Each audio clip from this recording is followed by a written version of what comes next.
And hope I am on. I'm on. Why don't we begin with the Psalm 23. A psalm for each of the three programs, and you have them, all three of them here. Psalm 23, then next week Psalm 42, and then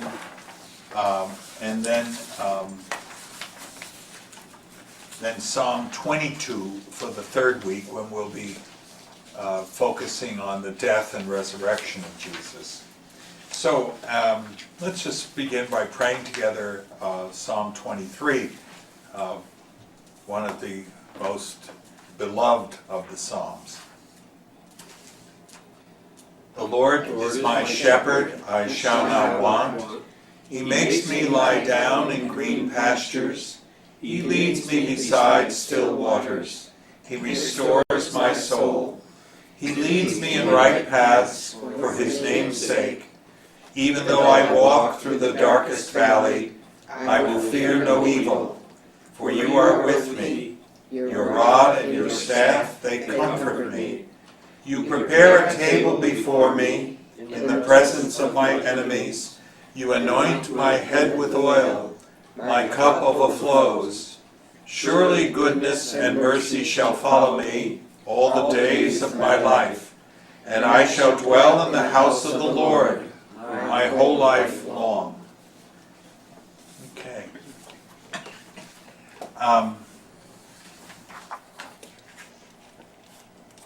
As I said, each of the 3 weeks I will begin by praying one of the Psalms. Psalms, prayers which Jesus knew as a faithful Jew.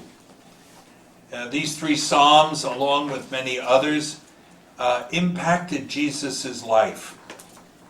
And the first Psalm that we have just prayed is one of the most fondly prayed of all the Psalter, which is 150 Psalms. Or maybe 149, I forget how one counts these days, but 150 is a nice number. A couple of the Psalms actually, 42 and 43, actually one Psalm. But alas, we don't get into all that worry about numbers. The Psalm 23 teaches us the Lord is a good shepherd, lovingly concerned with people, and people who have prayed this prayer throughout the centuries, including Jesus. To get ahead of ourselves just a bit in terms of this survey of a portrait of Jesus, this prayer resonates very much with the prayer of Jesus, which he will teach his disciples, the Our Father. Our Father is Abba, is provider, healer, enabler, protector. Good Shepherd, of course, is imagery close to Jesus as he speaks of God's reign. The reign of God, the kingdom of God, where none can be lost. None are considered too insignificant to be found, to say nothing of being too insignificant to be cherished. Years ago, when I was at MIT, I was walking across the campus, which is basically, they don't have much of an outdoor campus, it's all indoors. And snow days, they've never had a snow day in their whole life. I don't know what they did this year, but everything is inside and everything is connected. And of course, rigorously numbered. Well, I was walking in this huge Pentagon-like building, and I ran into a faculty member I was very good friends with. He was Hungarian. I think he was a physicist. And we got talking as we walked along, and oddly enough, we talked about Psalm 23, which is very unusual for an MIT physicist to start talking about Psalm 23 with a Catholic priest. I don't know what his religious background was at all. It may have been a Catholic, I don't know. But in any event, we walked along and he was telling me how important this prayer was for him as a child. If you remember, in 1956, there was the Hungarian revolt or uprising, and Nikita Khrushchev, one of his last power moves, crushed the Hungarians brutally. Some years later, I was in Budapest. I forget now which side of the river Buda is on and which side Pest is on, but on the eastern side of the Danube, in the lower part of the city, as you walked around, you could still see the bullet holes in all the buildings from where the Russians had shot at the Hungarian freedom fighters. Well, this fellow physicist was a young boy then, a child, mere child, maybe about 5, and his father carried him out of Hungary across the snows of Czechoslovakia to Germany, and they would go at night and hide during the day, that sort of thing. And as they walked across the snow, he was telling me this with just kind of hushed reverence. His father would repeat this song all the way across. The Lord is my shepherd, there's no one I shall fear. It's just astonishing as it was so vivid and real for him. And so the Psalms have been that for Jews and for Christians for thousands of years, and remain an integral part of Jewish and Christian worship and prayer. So, and had a powerful influence upon Jesus. The psalm reminds us, of course, of Jesus' Jewish roots in a land and amongst a people. As a professor of New Testament, an old New Yorker who taught at the seminary in New York for a few years and then moved out to Notre Dame to teach. His name was is John Meyer. He's been very ill, but I think he's still teaching at Notre Dame. He's a priest of New York. And he wrote a 5-volume history on Jesus. I think it's 5 volumes. I read most of them. I don't know if I read all 5, but I did read most of them. And he locates and describes Jesus in his time and place. In his first volume, he uses the title. The title is The Marginal Jew. Very interesting title. The title, while pointing to Jesus, also encompasses the people and the land of Jesus. Historically, the land and people were marginal. They were always, from even before David, going back to 1000 BC, Israel is the, so to speak, the marching ground for armies coming up from Egypt or coming down from Assyria, and from time to time coming, certainly in the latter part, coming across the seas from with Alexander the Great, and later Pompey and the Romans. It's always been the land that's been tromped on and marginalized in that sense, because it's not, for many of these powers, it was not significant in and of itself, but it was, so to speak, the breakwater between other powers that they would occupy in order to protect themselves and their trading routes from invasion. So, and after her return, Israel's return from captivity in 539 BC, Israel confronted not only the enemies outside, but also enemies inside its own borders. One particular group of Jews, called the Samaritans, distanced themselves, refusing to worship in Jerusalem, but chose Mount Gerizim. We'll point to this on the map in just a moment. I'll spend some time on the map. I love maps. Chose Mount Gerizim as their holy place where they built their temple. Skirmishes occurred between Jews and Samaritans off and on over the next few centuries, reaching a serious reduction in the Samaritan population in the mid-2nd century BC, when there was a military campaign against them by the Maccabees, who destroyed the temple on Mount Gerizim. Bitterness persisted. One could understand this. Bitterness persisted into Jesus' own time, with well-remembered raids upon the temple in Jerusalem by a bunch of Samaritans who brought along with them human bones.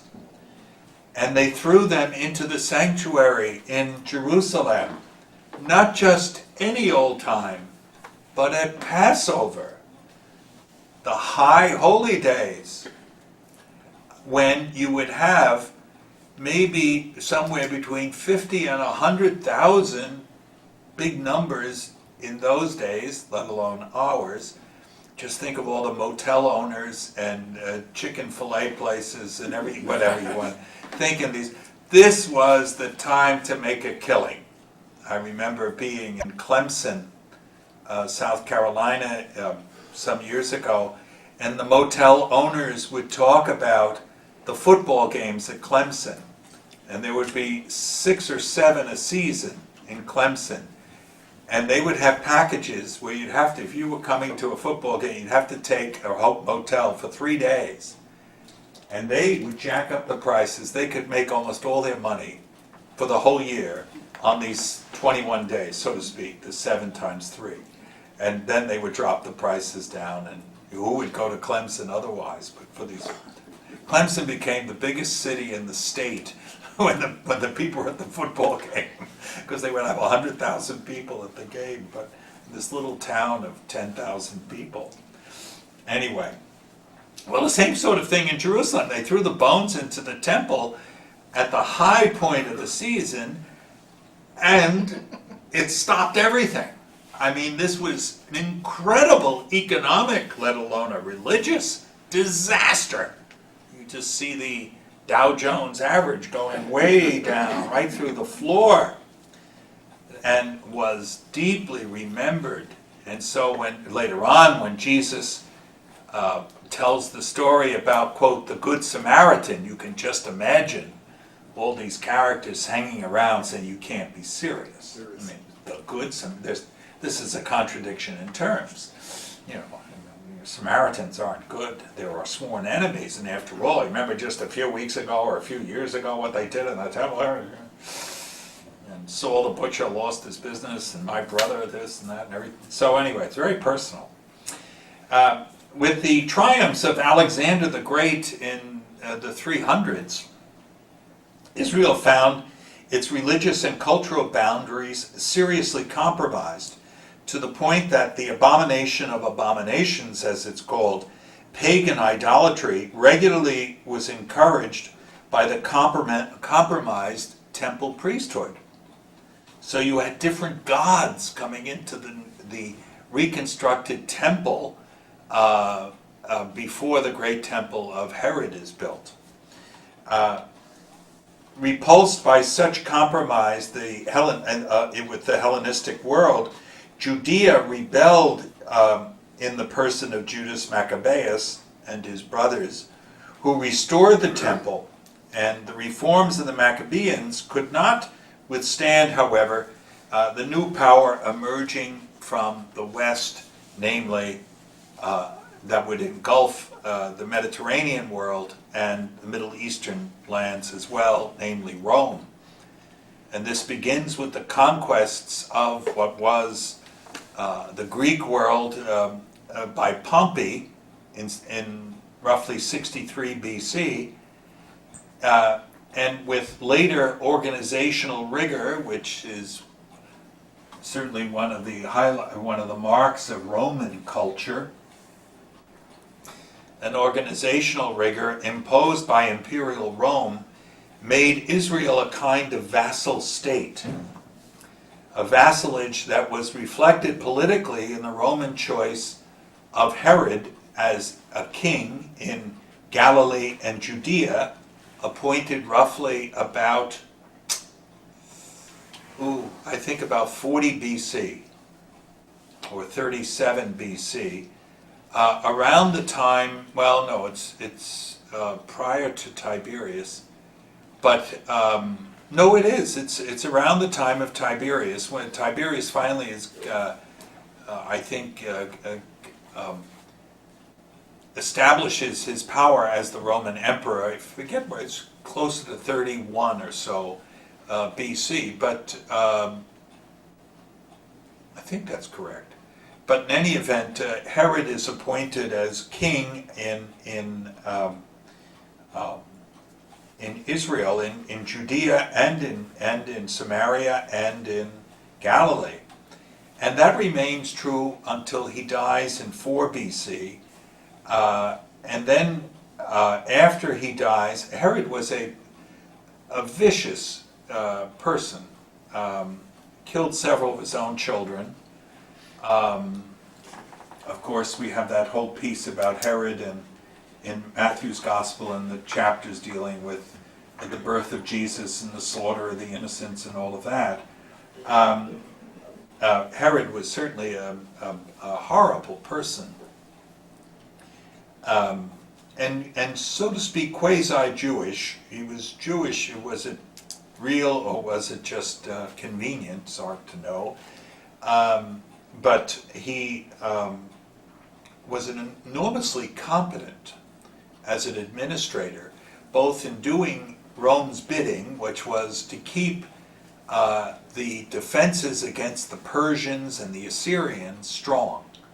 And so there weren't any invasions from the north and the east onto Palestinian or Israeli soil. And Herod was very good that way, and also in terms of building, which he was tremendous. Yes?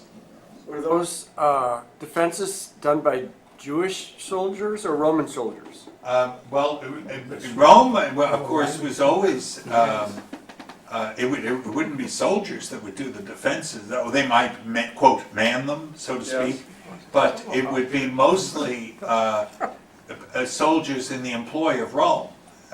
Which could be Syrians. I don't know about Jews being employed as soldiers, but it wouldn't necessarily be Italians, so to speak. It would be Eastern European. So they bought they subcontracted. Oh, absolutely. They would subcontract it. You know, every imperial reality realizes it can only spread itself so much. And only will commit its home troops in situations of serious emergency. And this comes up in the story of Herod later on, as I could mention it now, that after Herod the Great dies, you would have not only the defenses built, but you also have a string of fortresses that are built by Herod. And Herod, of course, is involved in the beginnings of the new temple, which his son continues. And that is a massive undertaking by standards of the world at the time. It was genuinely, there was a wonderful book, one of the few books I read as a child, The Ancient Wonders of the World, you know, the Colossus at Rhodes and all of that.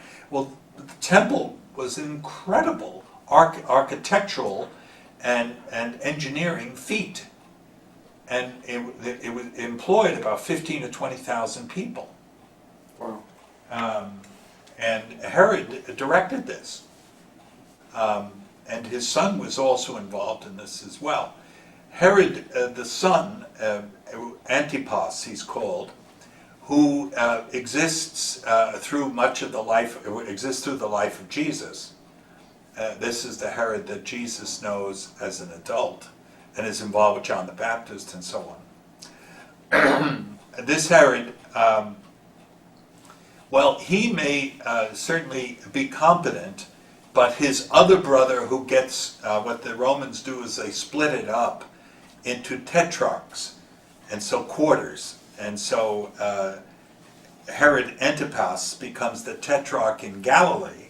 So that's why they said, oh, he's Galilean, send him up to Galilee, up to Herod in Galilee. Is that right? Well, we'll get to that. Okay. Yeah, but Herod, when that happens with Pilate, Herod's in Rome. Herod's in Jerusalem at the time. Oh. He's not sent all the way back. I mean, he's just shifted a few streets. Yeah, and that wonderful line in Jesus Christ Superstar, walk on my swimming pool, and all that.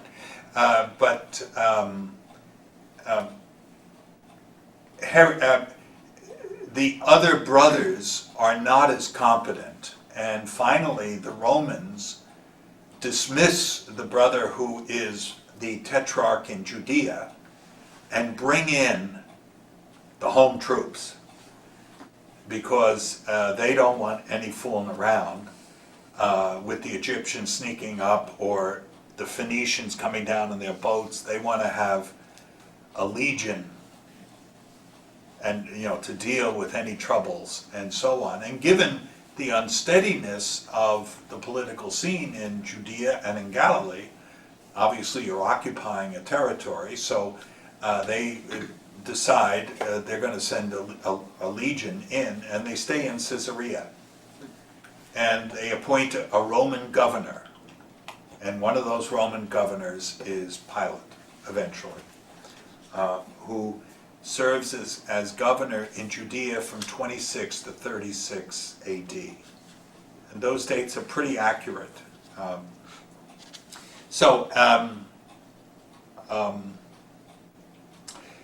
That brings us up to at least a moment where we could look at the map, which I always love to do, just to take a look at it. And since I was in this world just a few months ago, I'm delighted to imagine all the places that I was in and see them, little markings for them here and there and so on. We can start, if you will, just by recognizing the three areas of, broadly speaking, of Israel as they impact in terms of Jesus' public ministry and life. You have the northern area, which is known as Galilee, and you can see how this is, so to speak, stitched out as its own political division and separated out from Phoenicia and Tyre and Sidon and so on and so forth. And we have what is she, the Syro-Phoenician, is it, woman in Mark's Gospel? So you get an idea of where that is. Excuse me, in chapter 7 of Mark. But you have Galilee, then you have Samaria. You can see Caesarea over there is the place where the Roman troops stayed. And it remains a remarkably well-developed or preserved archaeological site. It's the place where, oddly enough, where Paul is imprisoned for a few days prior to or maybe longer, prior to transfer to Rome. He's taken from, in the Acts of the Apostles, he's up in Jerusalem, and good old Paul has a tendency to, when he's kind of cornered. All the Jews want his throat, and the way he gets out of it is he starts talking about the resurrection, and the Pharisees are very much with him. They think that's great, but the Sadducees are absolutely opposed to it. So the two of them start fighting with each other, and it's like the Marx Brothers, and Paul can kind of get out of the way, and then it becomes a kind of a theological issue. And Festus, the governor at the time, says, "Well, we're not getting involved in this nonsense. So he just grabs Paul and he sends him down to Caesarea. He doesn't want anybody getting lynched illegally on his time. So he takes him out and he sends him down to Caesarea. And it's still, you can see where they had their chariot races, you can see the stands that they had. Some of the marketplace elements that were there, some of the pilings for the houses where some of the people lived. I didn't see it this time, but there is also a large amphitheater that still stands, and they still use. Some of these amphitheaters are remarkable acoustical places. You know, Avery Fisher Hall in New York, they built it at whatever it was in the early 60s or late 50s, and they must have spent, $300 or $400 million since to try to get it acoustically decent for the New York Philharmonic. Well, here, they put up this amphitheater whenever they put it up, and it's got perfect pitch all around. They don't need mics. They pretty much, they can, the way the acoustics bounce and so on, people can hear them wherever they are in the space. And they seat about 8,000 or 9,000 people. And they still have concerts and a variety of things that go on there now. But in addition to all of that, there was, at one point, there was what's called a stele, which is it's a stone, kind of like a Babe Ruth baseball, and it's just planted in the ground. And on this stele is a description of who stayed here and who was, and one of the names on it is Pontius Pilate. It's very interesting. That was in Caesarea. So you see Samaria, you see, and then coming down, you see Judea. Just to stay with Judea just for a bit, you can see Jerusalem. Now, one of the things I would want to remark about, this is something of the geography of the place for those who have not been to Israel. Of course, when you go out to the, quote, coast, Caesarea, Haifa, which is right next to Haifa or Haifa, Jaffa, I should say Jaffa, not Haifa. Haifa is a little further up, closer to Caesarea. But Jaffa is right where Tel Aviv is, and the international airport and everything else. Well, this is right on sea level. I went swimming in the Mediterranean for the first time when I went down for a few days in Tel Aviv. When was it? It was the end of October, and it was, the water was about 75. Right? It was glorious. But in any event, it's very, very, obviously it's very flat. It's right on the surface. And then as you start to come east, you have lowlands, but it starts to rise. And then you have plateaus, you have plateau land as you come up, Lydda and Marissa and so on, maybe 800 to 1,000 feet up and so on. And then finally you get up to Jerusalem, and Jerusalem is 3,500 feet up. So it's a fairly steep climb up to Jerusalem from the ocean.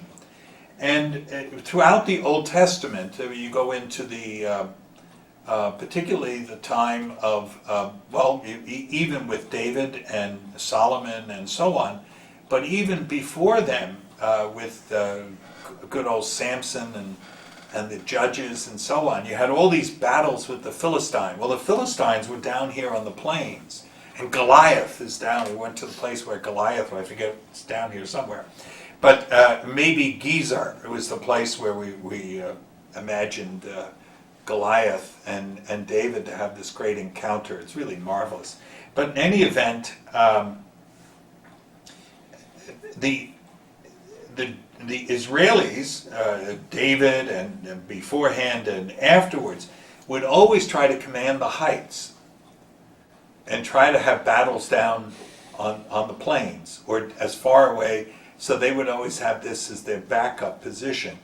And if you look at Jerusalem and you just kind of put your hand on Jerusalem and just point it straight north and straight south, that's a kind of a spine that runs the length of Israel pretty much. There are places where it collapses, but it's pretty much the place that maintains its height all the way throughout. When you start going east, even just a mile east of Jerusalem center, it starts to drop.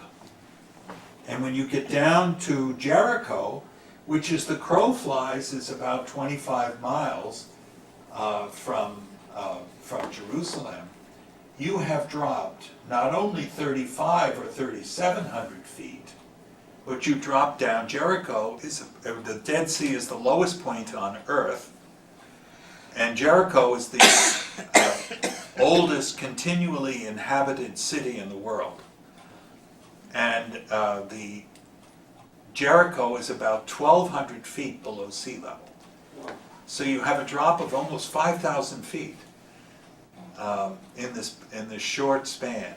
And and west of Jerusalem, you have green. East of Jerusalem, brown. It's desert, and pretty much all the way out. Now, when you get up into Samaria and so on, there are stretches of open plains, which is the breadbasket of Israel, the Australian Valley, and so on. And then you start to get up into the region of see if I can see it. Well, where the city of Nablus is now, and you have Gerizim and Mount Abba, which are two mountains, and they're conically shaped. They're about, I don't know how high they are, but they're just perfectly rounded, shaped. And Nablus, the town, sits in the middle. I don't know if it gets any sunlight at all, but it's an Arab town now, with about 75 to 100 Christians in the town. The rest are all Muslims. There are Arab Christians and there are also Muslims. But you begin to get some mountainous range there, and then you get up further into the range of Nazareth and so on, and you have hills, not so much mountains. And north of Nazareth, you will see Sepphoris, which is an ancient city that was built up in the 1st century A.D. And not unlikely that Jesus, as a young child, and his father, Joseph, would have worked in this town, because they were building it then. And so there's lots of work to be done. And as I will mention, mention it here, it's also the place where there is a rebellion in 9 A.D. by the Jewish community against the Romans. And the Romans are kind of like the big lion with the little pussycat. You know, the pussycat might get in a few punches, but eventually the lion's going to eat the pussycat. And so the Jews, a couple of thousand, maybe 3,000 or 4,000 or whatever, got their pitchforks and clubs and whatever else they could find, and went out marauding guerrilla warfare against the Romans. And, had, knocked off one or two, etc. And then finally the lion got angry, and the lion just pounced on them and blew them to smithereens, killed over 2,000 of them, or captured them, and eventually put crosses up. They crucified over 2,000 right on this road between Sepphoris and Tiberias. Brutal. And you think of 2,000 crosses with men alive, some dead, but alive and being picked apart. I don't want to go into, I have a hard time with, anybody starts talking about what doctors do, I usually go to another room. But any event, it's pretty horrible stuff. And Jesus might have seen this and come fairly early on to an understanding of the political powers and the might of Rome. Rome, which could put on its diplomatic cap occasionally, etc., when it came to dealing with the pussycats who were causing problems, would treat them with total violence and hostility, and use it quite literally as a show trial to scare everybody else into submission. This is what happens when you fool around. So they were over the top and excessive and over again, but one might say it worked, at least in some respects. So this is the area around, and you have the area around the Sea of Galilee itself. It's a small sea, is something of a joke. I mean, well, for people in those days, pretty big body. Well, you know, as I pointed out once in a homily here, one of the things the Jews never had was a navy. They never went near the water. They had an army occasionally or whatever, but they never had a navy. And why would they need one? The Sea of Galilee was hardly a navy project. It's about 25, 30 miles long and about, 4 miles or so wide at its widest point. It is shrinking mightily in the wake of what Rick Scott would say you cannot say, namely global warming or overuse or God knows what. It's not human cost. It's shrinking, and so is the Dead Sea. The Dead Sea is shrinking also, and there has been I don't know what. When I left Israel in November, they had some rain, but they get all their rain in November, December, and if they don't get it then, they don't get it. And I don't know if they got any more after I left, but it's like Los Angeles. They get all their rain December and January. That's when it comes. So anyway, and if they don't get it, they simply don't get it for the rest of the year. So whatever they got. But you can see as you go up past the Sea of Galilee, then Capernaum sits at the northern edge of the Sea of Galilee. It's a marvelous sight. It's a place of the juncture of many roads. And I've always not always, the last time I was there a few months ago, there is at least some evidence in the New Testament that Jesus relocated from Nazareth to Capernaum prior to a public ministry. Whether it was just getting away from the small town, moving to Capernaum is not a particularly big town, and most Jews would avoid Tiberias because this was Herod's principal place of business. They would stay out of Tiberias because it was contaminated by Herod and all his wheelings and dealings with the Romans and tax collecting and all of that. So they would stay away from there as much as possible. And Jesus clearly does stay away from Herod, as we will see, or do see in the Gospels. But Capernaum is on the north end, and one could imagine Jesus, even in his public ministry, returning there from time to time, because it's a wonderful place for the, so to speak, the intercourse between many different peoples coming by. There's a synagogue, and then there's Peter's house, And right behind the synagogue's the road. It's literally not even a stone's throw. It's you walk, right? You walk from one edge to the other, and there's the road. And the road goes up towards Damascus, and then it goes down either down towards Beth Shean, or around the other way and down, eventually down towards Jerusalem, and also out to the coast and other areas around.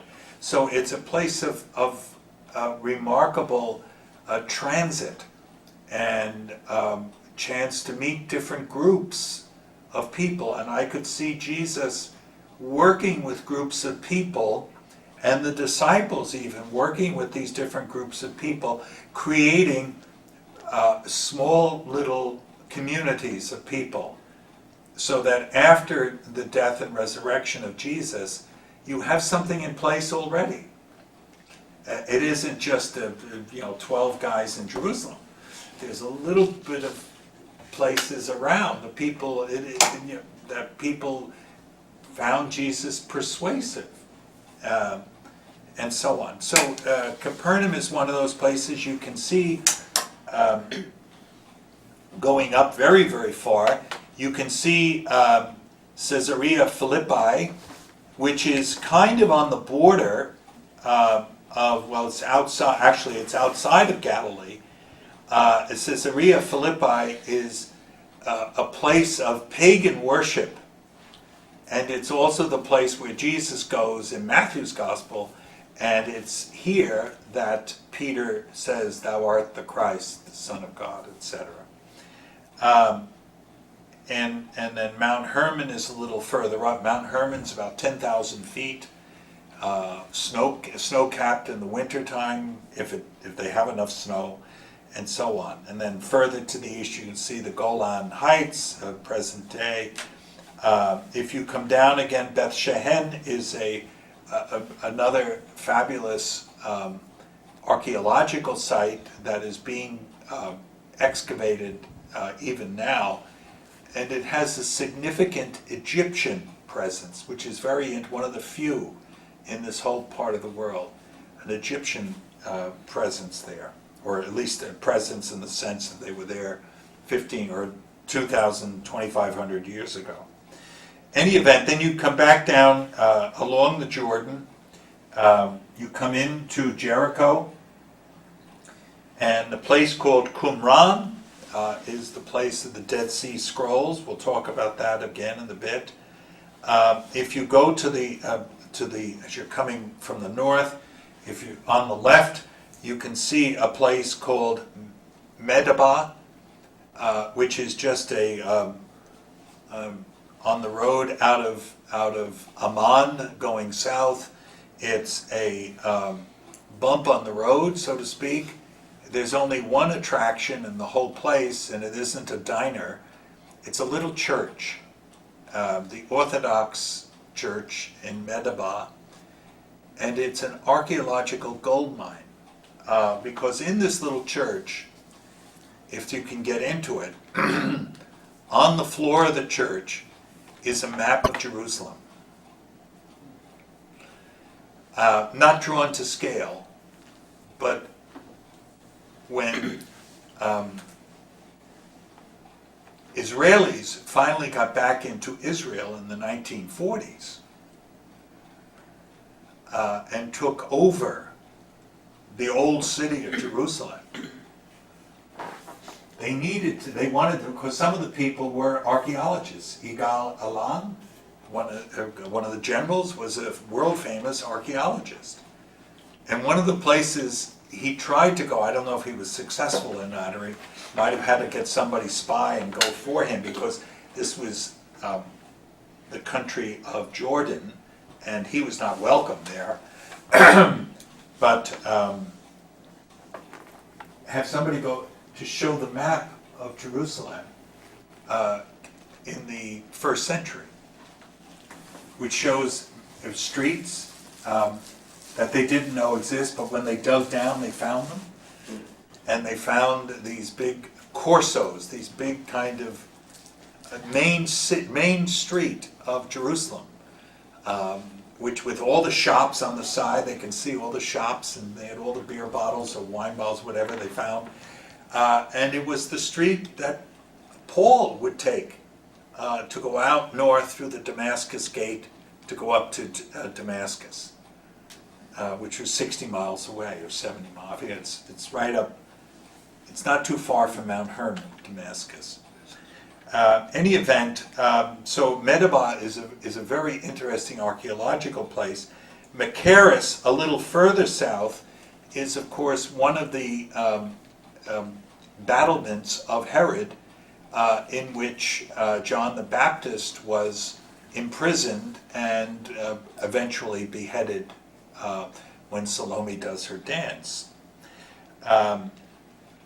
So you can see this interesting, when you look in Matthew's Gospel, we'll look at this at the end of our class today, when John the Baptist sends some of his disciples to see Jesus, they go from Machaerus, so to speak, all the way around the Dead Sea.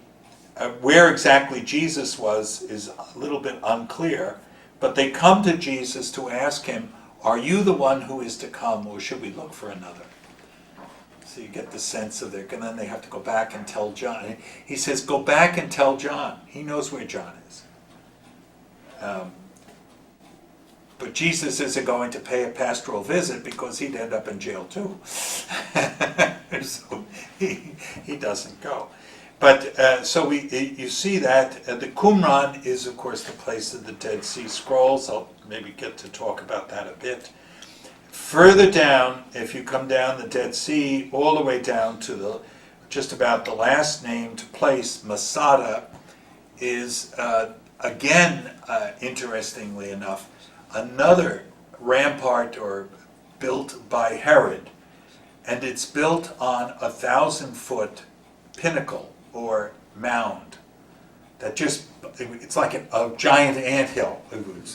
It would take, how many ants would it take to build this thing over how many centuries? But it's a huge hill, perfectly rounded, or I should say, there is no gradualism. You can't just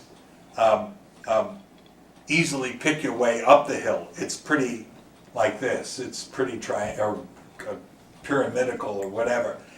And that is the last place after the temple is destroyed in 70. This is the last standoff for the Jews against the Romans at Masada. And it's the place where the Jews gather, the last remnants of the Jews, to fight the Romans, who set up their ramparts. You can still see them. The ground is still there. You can see where the markings were and so on. And how the Romans finally solved the problem of getting into Masada. They tried to attack, just charge, and they were getting killed because they had 1,000 feet on them, and they would just blow them away with rocks and catapults and whatever. And by the way, the Jews Herod had built buildings which had a way of being able to trap the water that would show up 3 days a year. And so the Jews had water all year long. And occasionally they would throw their laundry water over the side, so the Romans out there, it's 120 a minimum or more. It's the hottest place on earth. The Romans are out there and they're seeing the water come out and they're really ticked off and all this. Well, anyway, the Romans finally build a ramp and then have a battering ram to break through the doors. And by the time they break through the doors, the double doors at Masada, everybody has killed themselves. And so for generations, they've stopped doing it now, Israeli military would all be commissioned at Masada. And when they were commissioned, instead of Mazel Tov at the end of weddings, the last line was, never again. And that's what they were talking about. We are never going to commit suicide again. You're never going to get caught in this position. So this is a kind of a quick look at, there may be other things to look at. You can see Emmaus and other places that come in and are important places.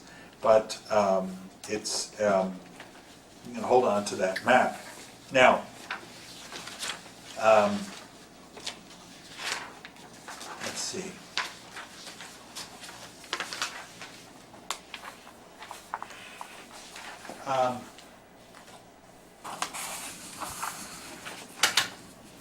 The religious and cultural tensions endured during the post-Maccabean era after 150 BC begins to bring out certain distinctive groups amongst claiming Jewish loyalty. One of the groups is known as the Pharisees.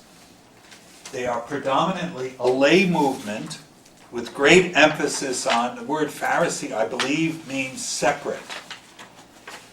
They are definitely alert to any sense of assimilation or compromise with the non-Jewish world. So they're very, very careful and watching boundaries. Boundaries are psychically very, very important for the Pharisees. And of course, that's one of the issues that Jesus and the Pharisees will engage over. Where do you go? When do you do? Who do you touch? Etc. Who do you have dinner with? And all these sorts of things.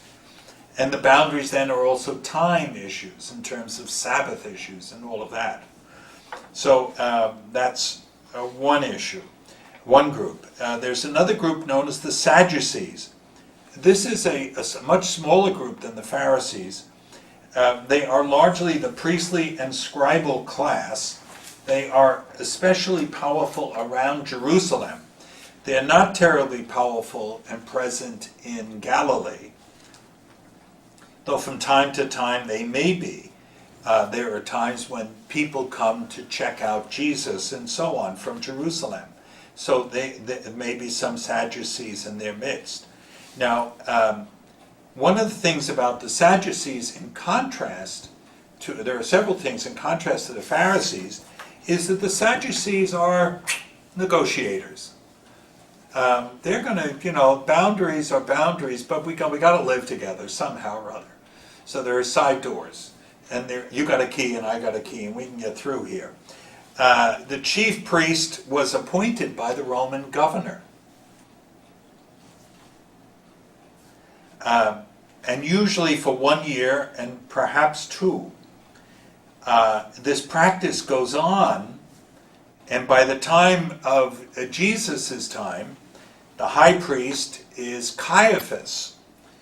And you can see how things have gotten so hand in glove. Caiaphas is not a 1 year wonder. He holds the high priest position for 15 years. So he probably wheeled and dealed all those years, and they said, we got a good guy, why bother changing, let's keep him, he understands us, we understand him. It's better for one to die for his country than for all the people, etc., etc. This guy knows, you scratch my back, I'll scratch your back kind of stuff. So I would say, however, that the Pharisees, as they are portrayed in the Gospels, often as critics and in opposition to Jesus, that the Pharisees during Jesus' own lifetime were probably more simpatico with Jesus. Granted the issues of boundaries and so on.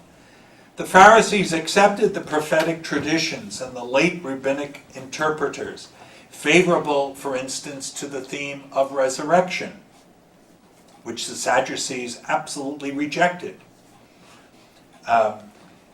It's interesting, in the Passion narratives, in Matthew, Mark, Luke, and John, there's very little, if any, mention of the Pharisees. It's the Sadducees who are running the show. The issue of the Pharisees and the Jesus movement certainly emerge after Jesus' lifetime. Not that there weren't problems in Jesus' lifetime, but they emerge after Jesus' lifetime in much, much more critical and almost interscene ways with Jews and Jewish Christians and eventually Christians. One sees this particularly in John's Gospel, where John, if you remember, in chapter 9 of John's Gospel, the story about the blind man, pardon me, which is, if we would, well, RCI, I don't know what they do for RCIA here on the Sundays, but there are the readings A. Readings A often were done in churches, well, certainly it's an ancient practice of the church, but the readings appointed for the last 3 Sundays of Lent prior to Palm Sunday are the woman at the well, and the issue is Jesus as living water. Then the next week is the man born blind in chapter 9, and this is Jesus as the light of the world. He gives sight to this man born blind. And then finally, chapter, is it 11? I forget. Lazarus in the last week, and Jesus as the Lord of life itself. Lazarus come out and all of that. So these 3 readings, but in that second one with the man born blind, there is all kinds of threats or fears spoken of by the blind person and conceivably also by his parents about being thrown out of the synagogue. Now this wasn't done in Jesus' time.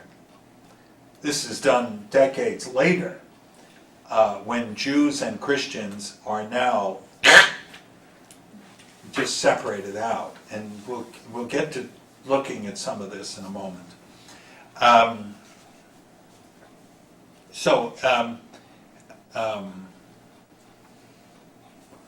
It's interesting that the Sadducees have nothing to do with resurrection stories, because they're in hand in glove with the Romans.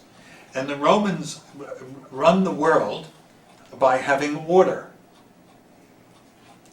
It's what people call the order of the graves. Get in line and shut up. And just pay your tax. Pray, pay, and obey, or whatever it is. Pay your taxes, shut up, don't say. Anybody who starts talking about resurrection is in fact, which happens with Judas Maccabeus, where his mother is talking about resurrection all the time, and this is very late Judaism, that this is an invitation to relativize Roman power. Rome says, we have control over your life. And the person says, no, you don't. God does. All of a sudden the ground starts to shift. Religious issues are generally by secular power, bracketed, saran wrap, put in the corner, it's very nice, and decorative and so on. But when it's really hot stuff, there's a relativizing of the secular power, which is something the Sadducees, as loyal subjects of Rome, are frightened of, along with the Romans. So they are opposed to resurrection as any. So it's very interesting. The most conservative of the groups is opposed to resurrection. The more liberal, the Pharisees, are in favor of resurrection. Think about it. Anyway, one other group that also gains traction in this time are the Essenes. Now remember, I was talking about this business of the appointment of the chief priest as by the Hellenists and then by the Romans, and this becomes just non-digestible by a certain number of people. They just said, this is horrible. It's a century, well, millennia later, this is the issue over which Cardinal Newman struggles with about the Queen appointing the bishops. how can this happen, that a secular power is appointing the bishops of the church? And so this becomes a testing issue for Newman in terms of his Anglican faith, and he eventually becomes a Roman Catholic, in part around this issue, but also other things as well. But back in the 1st century BC, the Essenes are just absolutely floored by this assimilationist temptation. And so they just say, we're getting out of town. This is horrific. Everybody's got dirty hands around here. We're going out to the desert where it's pure. And by God, they do. And they go to Qumran. They set up a community that has one of its, well, we only know this from 1947 on, a community that actually does a lot of writing. And in fact, all the writing is preserved because they're in Qumran, which is below sea level, which means, I didn't know this until a few years ago, ultraviolet rays of the sun do not go below sea level. So paper, for instance, or writing or whatever, is better preserved. It's interesting, they took the Jews or Israelis took the Dead Sea Scrolls and put them in a museum, finally. There's a lot of fighting in the 50s over who gets the texts and so on and so forth. And the Israelis have the texts largely now. They're all on computer also. But they're in this marvelous building called the Museum of the Book. And the outside of the museum is a huge jar, which is where the things were put. Or well, it's not the jar itself, but it's a symbol of where the scrolls were put and then put up in the hills that stayed that way for almost 2,000 years. And so then they find them again, and they have the most scientific, caring protections for air and light and blah, blah, blah, blah, blah. And there's still browning taking place in the last 40 years. It's inevitable. But out in the desert, for 2,000 years, they were fine. Don't touch. Anyway, so the Essenes have the scriptures. They translate much of the scriptures. They also have their own way of they describe their life, and they have a whole set of expectations. These become whether John the Baptist was involved with this community, it's maybe likely that he was. This was a community, I think, largely exclusively male. But how did they extend themselves over time? I don't know. But they existed for about 250 years. People didn't live to be 250 years of age. There are generations here. But in any event, they have a figure they refer to as the teacher of righteousness, who is a kind of godlike figure who will come. It's kind of their version of Messiah. And this is the one who will separate the good from the bad. And it's very much a light and dark world. And it's a world in which, we'll see it in some of the saying, we have some sayings of John the Baptist, the threshing floor and so on and so forth. The good stuff will be kept and all the crummy stuff will be thrown into fire. Oh, that's their sensibility. And part of that sensibility also is that they are a perfect society. Nobody limps. There are no physical imperfections to anyone. God forbid, leprosy or eczema or anything else, you'd be thrown out in a nanosecond or whatever, a New York second or whatever they say. They are a perfect world, that they understand them. They're ingathering to be the ingathering of the perfect. And we'll see in a few moments or next week also how Jesus is the opposite of that. They are the strict purifiers, and Jesus, of course, is the one that says, everybody come. Everybody come. It's the opposite of the Essene tradition, and to some extent it's also the opposite of John. And that's why John in prison sends disciples to Jesus who say, are you the one who is to come, or shall we look for another? I had my idea, you were the one, when I baptized you at the Jordan, if you will. But now I'm not so sure, because of things I've been hearing about you, etc. And what are those things? Well, we'll find out in a moment. Okay. Why don't we take a little break to let you get up and stretch? And if you have any questions, we'll get together again at 10 minutes to 3, and I'll cover everything else.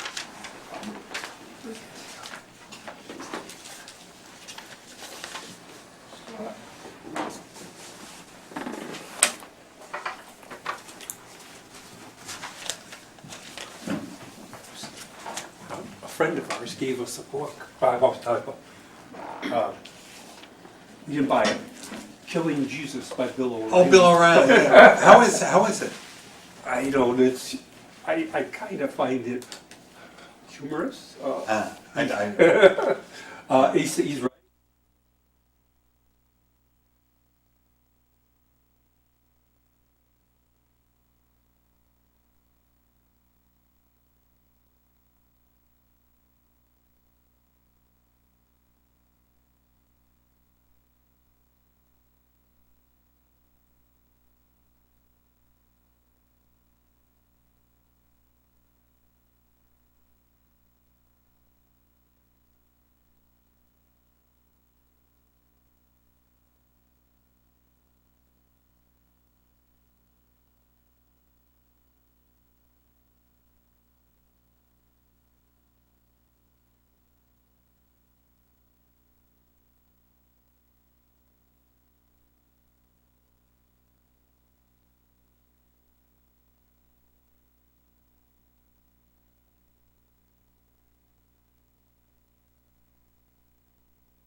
Here? I'm done. I didn't want you to think I was just walking out on you. Oh, okay. Oh, thank you for telling me.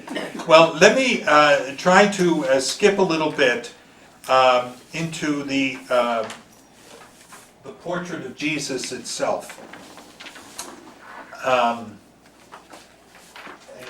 in one sense, I think in the notes that if you want to take a look, if you want to start just reading this Portraits of Jesus, it's about a page and a half.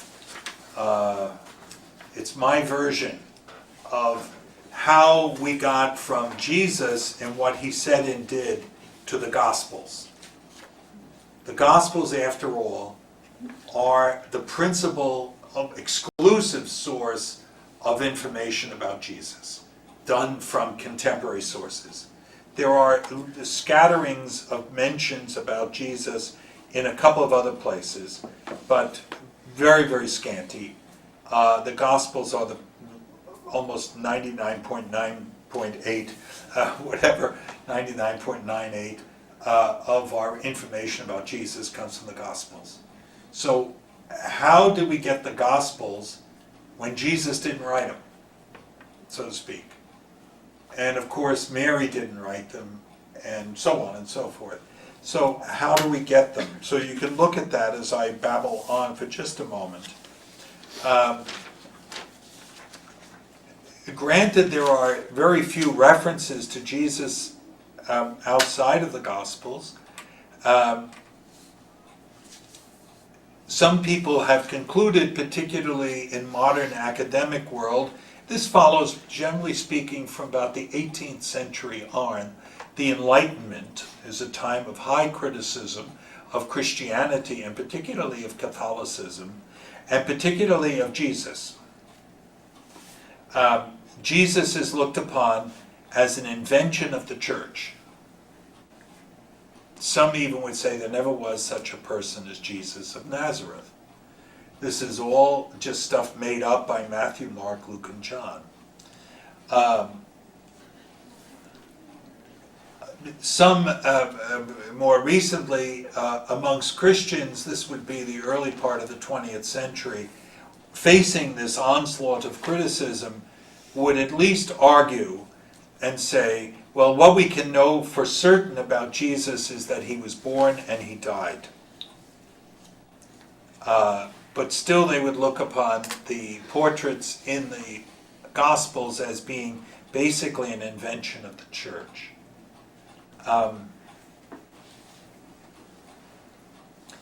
One of the things I would point out, at least in passing, for anybody, is that, for instance, up until only a couple of years ago, there was no extra biblical reference to King David. And I didn't hear my historical friends saying David never existed. Or Moses never existed. Even Freud wouldn't say that. But anyway, even though he wrote a book that the rabbis didn't want him to write. In any event, Moses and monotheism. To give an example of how ridiculous things can get, in the late 19th century, 1880s, there was a very famous French scholar who had grown up in Paris. He was born in about 1803 or 1805, and that's an important date to remember, in Paris. And he was very much a literary and historical figure, and he knew all the scholarly methods that were then being employed, and with regard to the Gospels or anything else, ancient manuscripts and so on.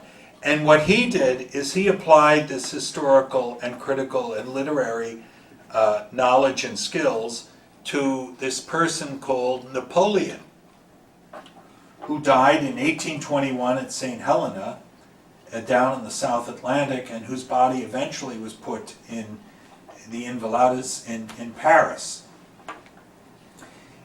This aging scholar, who was born, as I said, around 1800, concluded from his research that Napoleon was an invention of disgruntled followers. For God's sakes, he grew up in Paris when Napoleon was walking around. But any event. So conspiracy theories are not a new thing. Oh God, no! And they've certainly been most highly trained on religion, and particularly Christianity, and particularly the person of Jesus. This is something that maybe many Christians have no idea about. But libraries have been filled with critical works. Today, most scholars, both Jewish and Christian, as well as other non-religious scholars, would not take such a harsh, agnostic, and minimalistic stand with regard to Jesus. The Jesus of history, and is called the Christ of faith, while raising many important issues in terms of, they're not exactly the same, but they're close, raises many important issues for these scholars. They are aware that the methodologies posit some modest and in some cases more extensive connection between the Jesus of history and the Christ of faith. No one, I think, would today hold the extreme minimalism of born and died as all we can know about Jesus from history. No one would naively assert absolute identity of the historical Christ and the Christ of faith. We already touched upon this issue in terms of throwing people out of the synagogue, etc. And did Jesus experience this? And I would say no, he didn't. In his own lifetime, but later on, this was the case.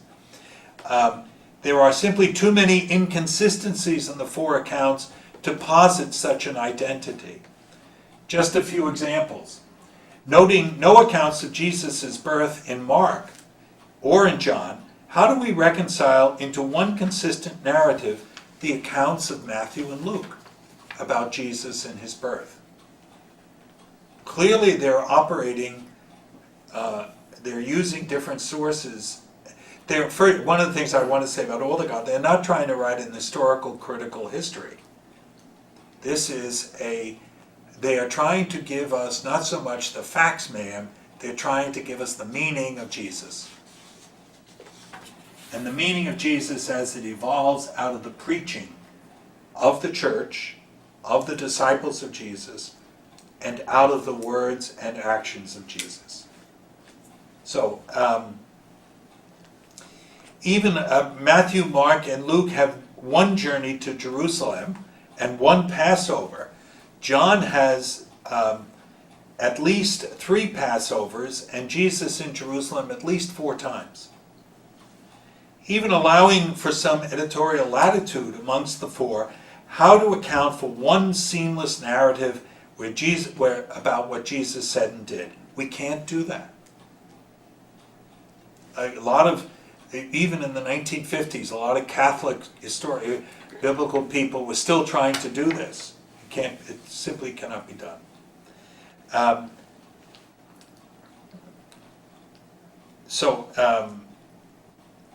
And there are any number of things.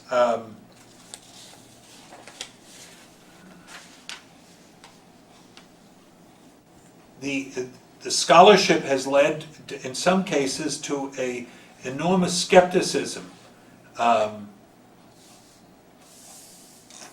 about Jesus as an historical figure. But then this would also apply to David, King David, to Caesar, to Napoleon. It would also apply to American historical luminaries, yes, even our own families. What exactly did Mom and Dad say as we sit around the Thanksgiving table trying to reconstruct what Mom and Dad said, who are no longer with us? But we all fervently know what Mom and Dad said, but it doesn't happen to be what my sister thinks Mom and Dad said. Well, how do you reconcile all of this? But one of the things also that has happened is a renewed confidence that we can know the one whom we love as the Christ of faith. In fact, many would say that we can know more about Jesus today than anyone, the Jesus of history today. We can know more about Jesus today than anyone who has ever existed outside of those immediate people around Jesus' first century. It's amazing.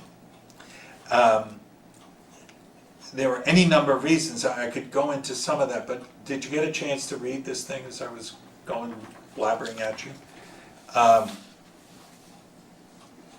The three stages, the preaching and action of Jesus, how this is remembered. Then, after Jesus dies, is raised, and ascends into heaven, the preaching that goes on by the disciples in many different settings, linguistically probably at first largely a Jewish setting, where the language is principally Aramaic, at least in terms of the ordinary speech of people. Probably many people would have known some Hebrew, at least among Jews, maybe some a good deal more, but Aramaic was and that was the language of Jesus, was Aramaic. And then as they moved out further and further into the Mediterranean area and so on and so forth, certainly by 2 decades after Jesus' death, you have Paul on the move, and you have the gospel being proclaimed in Greek. That in itself is a remarkable change. And the gospel is being proclaimed is what Jesus said and did. So they are proclaiming Jesus. And they are talking about what Jesus said and did. Well, one group might have remembered certain things as very important. Other people would have stressed other things in various places.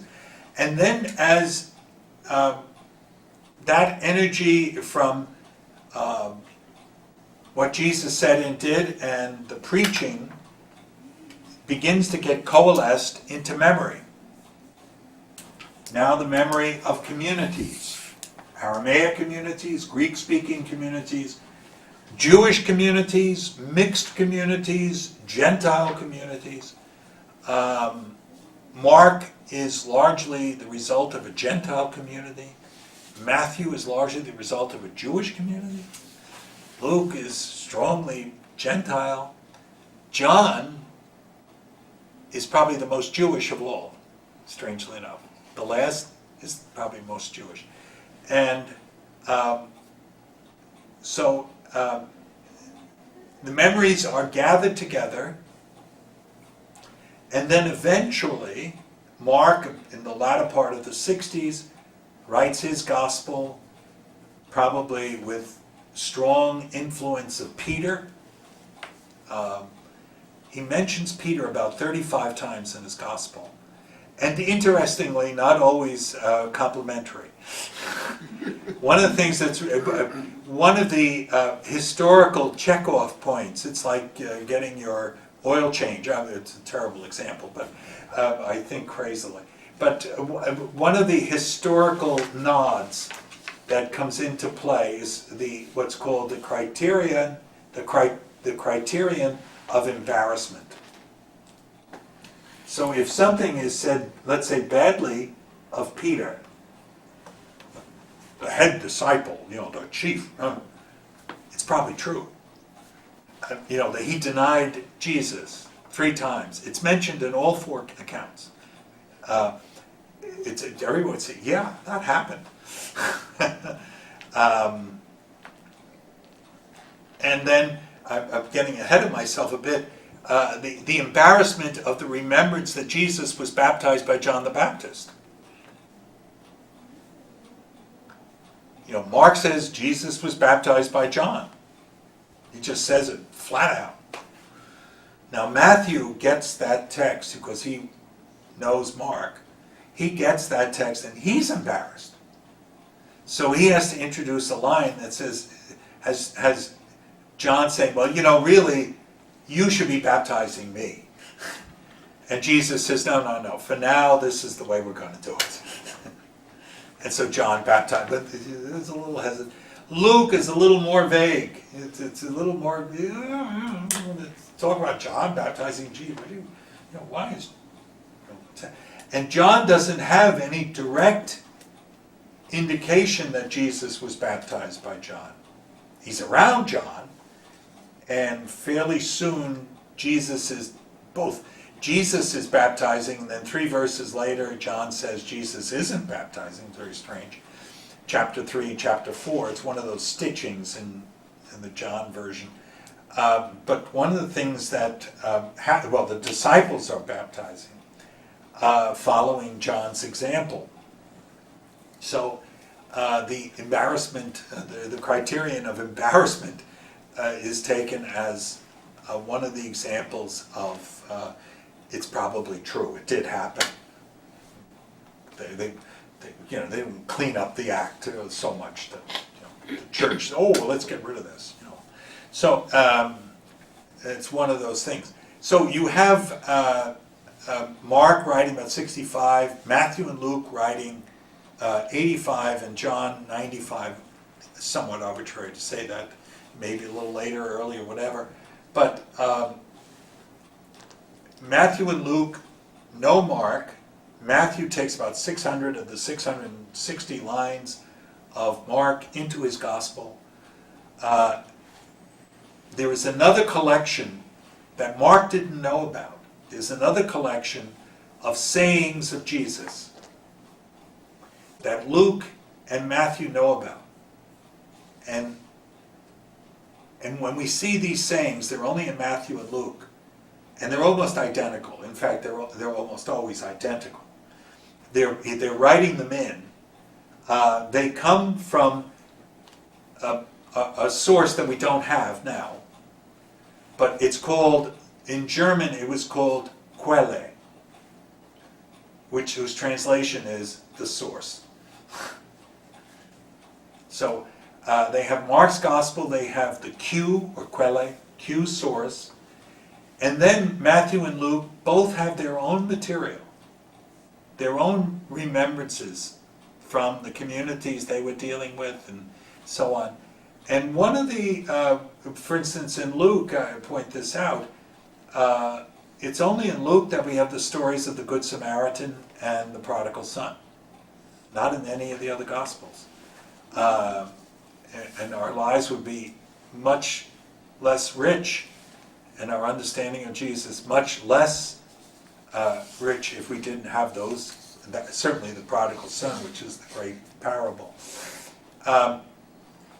of Jesus' teaching. Any event, and then John is on his own. There may be some connection with Mark, but it's not very clear. A very Jewish source. John is the one from whom we get the 2 to 3 year cycle for Jesus because of the number of Passovers. John is the most accurate about geography. He knows the land. Mark hasn't got a clue where anything is. And Luke could care less. He makes no references at all. No idea whatsoever. He's an elegant writer. He's the best writer in the New Testament, but he has no idea where Israel is. He may know where it is, but he's never been there. He has no personal experience of it. He doesn't know what the place looks like and the shape of the place and so on. John does. Any number of details, including one of the most remarkable details. I think it's in, it's either in chapter 5 or chapter, one of the late chapters. I think maybe chapter 5. It's the account, the pool of Siloam account in John's Gospel, where the person's been paralyzed for so many years, but they can never get down to the pool on time, and Jesus heals this person, but they can't get to the pool, people get ahead of them, etc., etc., etc. And people say, well, this is nonsense. Well, then they found the pool. And it's pretty much where John said it would be. It just took a little bit of digging to find these things. So John is fairly right on in many details. And the idea that Jesus died outside the wall or outside the city, which is a very, very important theme in all of the Gospels. When he dies outside the city, he really dies as a criminal, as an outcast. If you do go, if any of you, the wall of Jerusalem now encompasses the Basilica of the Holy Sepulchre. So people come, they see the wall, it's outside, and they say, well, obviously this is historically questionable. Well, in actual fact, that wall is a 16th century wall. It's the original wall was in much further, and the Holy Sepulchre Church is outside the walls. Okay, so outside of the original walls of Jerusalem. So when you do go to, I recommend everybody to go to the Holy Land. People are careful about trying to sucker you on, right here Jesus was, and he put his foot up on the bar right here in Capernaum, and that's no. They don't do that, but there's a lot of, it just comes alive for you when you read the scriptures and you're on the Sea of Galilee and you're reading about the storm and all of that, and you remember the picture of Rembrandt that was stolen from Gardner Museum and so on and so forth. It just comes to life. It's just remarkable. So there are some other things I want to say, but I want to stop. Any questions you might have, or things you read, or maybe we'll take a little time at the beginning. Go ahead. On the map, the Samaria, did I read that as Jesus or people traveled that they would avoid Samaria? Generally speaking, they would go. Generally, if they were traveling from Galilee down to Jerusalem for the holy days or for a pilgrimage, they would take the route down by the Jordan, which is way down. And it keeps you away from most of Samaria. Because they were antagonistic towards the Jews. Yes. And there is one point, I forget where it is, where is it, in the Gospels, where Jesus is walking through Samaria and all the doors are closing and people are booing and maybe throwing a little garbage or whatever they're doing. And good old John and James, the sons of thunder, say, dear Lord, can't you send down some thunderbolts on these stinkers? And Jesus says, I don't do that kind of thing. So on. So they, this kind of destructiveness and getting back and getting even is not Jesus' way. Retribution. Yeah, not that way.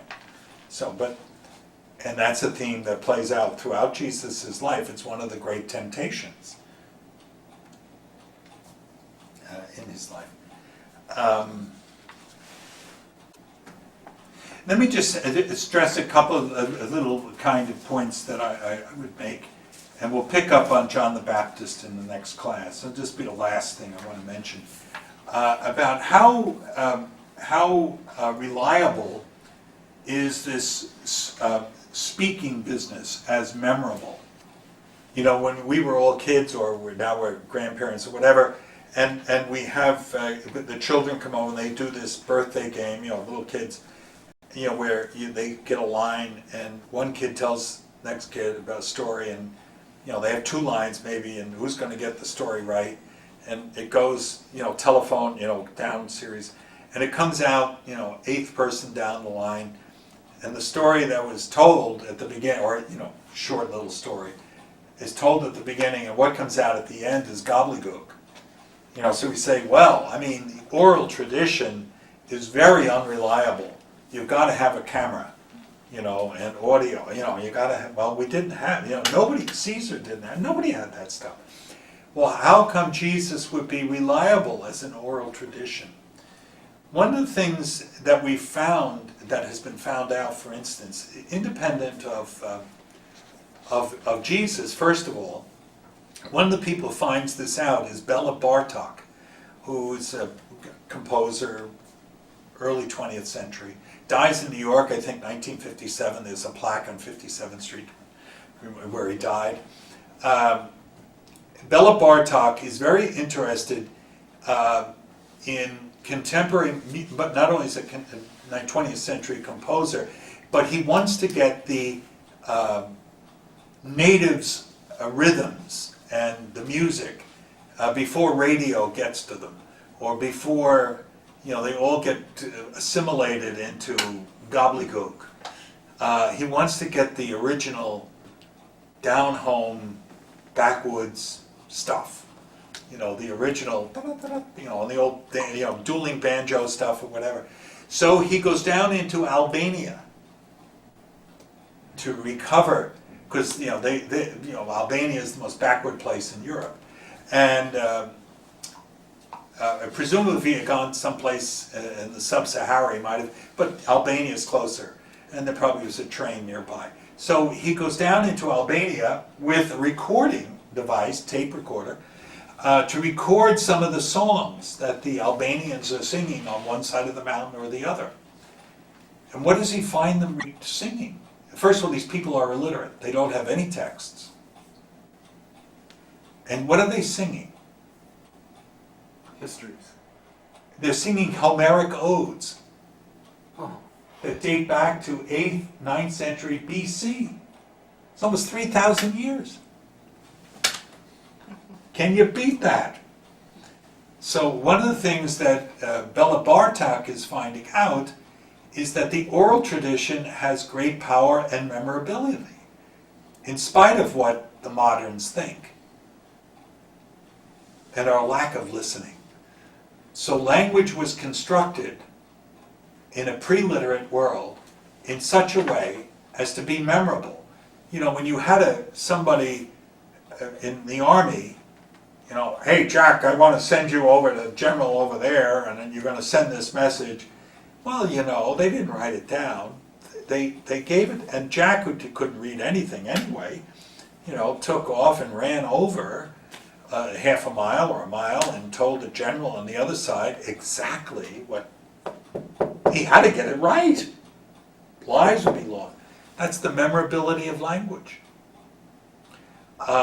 And one of the things we find in the Bible, and certainly in the New Testament, is underneath the Greek, but even in the Greek itself, with the Aramaic, you find the language constructed in such a way, in many places, as to be memorable.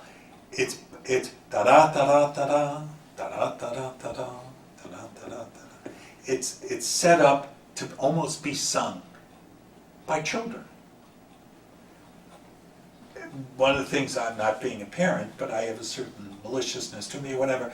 I love to be in supermarkets when the kids are being pushed through on little carts by their parents, hardworking moms, the end of the day, and you got the kid in the suit, and you're grabbing this and that, and you want to get home. And what's the kid doing? I want this, I want that. Well, that's too modern. But prior to that, the little kid is singing the jingles. Oh fab, da da da da. He'll go on. Well, that's the first thing that's remembered. We're finding out with Alzheimer's patients. A very dear friend of mine, Paul, is a wonderful priest, the finest priest I've ever known in my life. A great, great man, brilliant man, simple man, brilliant. He had Alzheimer's. He was followed by the NIH. He was one of the first people they followed back in the early 80s. And John lost it all, eventually. But the last thing to go was poetry. He could go in, and the doctor would take a line from Browning, Elizabeth Barrett Browning or whatever, and quote, and he would just go off. He knew the whole poem. So the memorability of language is this very, very important issue. And it goes against our modern limits.